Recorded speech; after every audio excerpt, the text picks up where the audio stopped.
Hello, good morning, and how's everyone doing? My name's Ian. I don't know. My name's Ian, and yes, we are going. Yeah, my name's Ian, and I'm doing this podcast in relation to my book, Living with Mitochondria Against All Odds. We had a couple of false starts there because I can't see what's going on, and I thought I'd press the wrong button, but no, we're all good. We're going and we're rocking and we're rolling. Yes, I came back from Lambaris yesterday. I'm still really, really tired. And on on Wednesday, I climbed Snowdon. We hired a mountain trike from Horizon Mobility, and which was an all-terrain wheelchair. Now the mountain trikes, you kind of have to push and pull some levers for it to go. Which, if you've been to the gym, it's a bit like doing a chest press. That kind of motion. But yeah, it was really good, and there was about, I'd say, between 15 and 20 people volunteering to help. Um, so there was very steep bits and very rocky bits, and no, when I got to Lambaris on Monday, or should I say when I got to Bangor on Monday on the train, we had arranged a taxi. A taxi driver met me and took me over to Lambaris, where I stayed at hostel lodged in Norwich, and it was a really, really nice place. I travelled on my own, and for all new readers, which I hope we're getting all new readers all the time, as well as the older readers. We I can't see properly, so initially I was going to have someone go with me, but because often I'm on edge at a new place. But no, it was all really good, and all accessible, mainly accessible. It was a good thing that I can transfer, that I can stand um, without needing to transfer. I can weight bear, which is what I'm meaning. Um, so um, so yeah, they provided breakfasts and evening meals and pack ups and things, which only came to about £52, which was really good.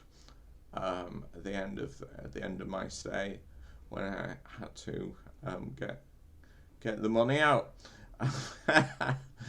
But yeah, I think we've raised a few quid for Remap, which to make bespoke gadgets for disabled and older people. Gadgets that say aren't available in the shop or on the shelf. And we've raised some money for the Lily Foundation as well. Now, the Lily Foundation is a charity linked to mitochondria disease, which is what I suffer from, and they help individuals and families. And also, I'd love to make mitochondria more aware, more known, because unfortunately I'm visually impaired and in a wheelchair, and unfortunately you don't see many. Fortunately, it's more fortunately, not unfortunately. You don't see many wheelchair users around who are visually impaired or have a dual impairment.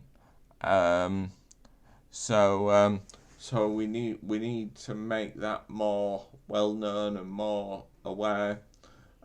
Quite how I'm going to do that yet, I'm not sure, but I can stamp my feet and shout as much as I can. So hopefully we'll get all that out there.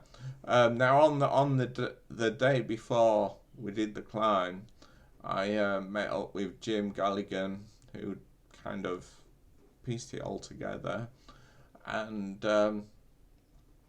we had a little go in the wheelchair that we'd hired, and just to make sure it was the right size for the following day and stuff. And then Jim said to me, I'm gonna pick you up between 6:30 and 7. I'm like, crikey. So I don't know what everyone else is like, but when I know I've got to be up at a certain time, I don't always sleep that great. So I think I was about 2 o'clock in the morning, and I don't think I got any more sleep. So I was in the hostel was like just one big communal room. And so when it got to 5 o'clock, I got up and got ready in the bathroom, and then went and had some breakfast, which they'd kindly left in the fridge for me. And then Jim picked me up. We all met up at the car park, and yeah, it was tough going, very, very hard going up the mountain, and then about 11 o'clock it was overcast, and then about 11 o'clock it started drizzling. It wasn't heavy rain, but the kind of stuff that just makes you wet and cold.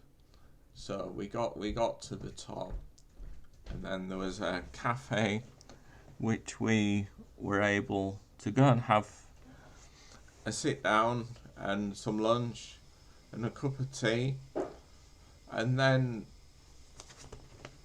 we and then I came back down. I came back down on the train. One of the leaders said to me, "Do you want to go back down on the train?" I said, "I don't want to go back down on the train, but I guess it's slightly easier because everyone, as well as helping me pull and push up the hill, everyone was having to direct me because there was lots of lefts and rights to miss bumps and gaps in the pavement. So I thought, well, it would be easier for me just to get the train back.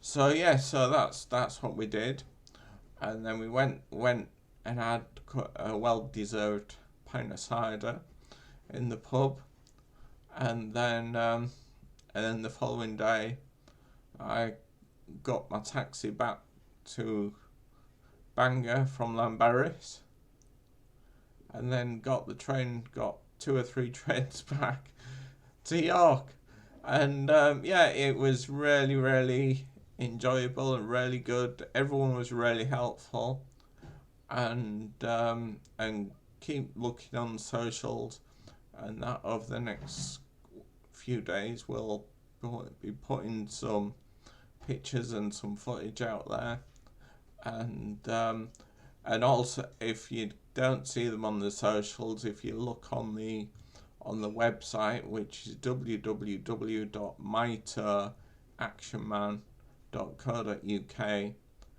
they'll certainly be on there as well. And like I said, we were doing it for charity, for Remap, and for the Lily Foundation, and also mitochondria awareness. So anyway, thank you for listening today, and I'll be surely filling you in with other adventures or anything else that's related to the book, Living with Mitochondria Against All Odds. So please check the book out after you've listened to this podcast. Anyway, goodbye for now, and speak to you soon. Goodbye.